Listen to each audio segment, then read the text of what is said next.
ಕನ್ನಡ ಮಣ್ಣಿನ ಕಣಕಣದಲ್ಲೂ ಇತಿಹಾಸದ ಕಂಪು ಇದೆ. ಆದರೆ ವಿಜಯಪುರದ ಈ ಪುಟ್ಟ ಹಳ್ಳಿ ತೊರವಿಯ ಕಥೆಯೇ ಬೇರೆ. ಕನ್ನಡದ ಮಹಾಕವಿ ಕುಮಾರವ್ಯಾಸನು ಗದಗಿನ ಭಾರತಕ್ಕೆ ನಾಂದಿ ಹಾಡಿದ ಪವಿತ್ರ ತಾಣವಿದೆ. ನರಹರಿಯ ಲೇಖನಿಯಿಂದ ತೊರವಿ ರಾಮಾಯಣವಾಗಿ ಜನ್ಮ ತಳೆದ ಸಾಹಿತ್ಯದ ತೋರ್ಮನೆ. ಇಲ್ಲಿನ ಭೂಗರ್ಭದಲ್ಲಿ ನೆಲೆಸಿರುವ ಶ್ರೀ ಲಕ್ಷ್ಮೀ ನರಸಿಂಹ ದೇವಸ್ಥಾನ ಇಂದಿಗೂ ಜಾಗೃತ ಕ್ಷೇತ್ರ.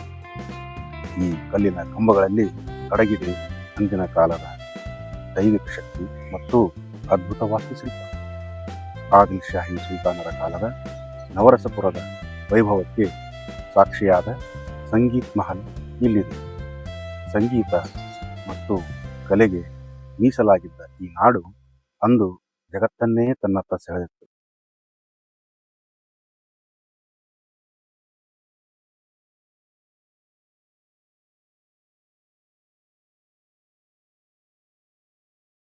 ಬನ್ನಿ, ಇತಿಹಾಸದ ಪುಟಗಳಿಂದ ಕಣ್ಮರೆಯಾಗುತ್ತಿರುವ ನಮ್ಮ ಹೆಮ್ಮೆಯ ತೊರವಿಯನ್ನು ಹಿಂದೆ ಕಣ್ತುಂಬಿಕೊಳ್ಳೋಣ. ತೊರವಿ ಮರೆಯಲಾಗದ ಇತಿಹಾಸದ ಹೆಜ್ಜೆಗುರುತು.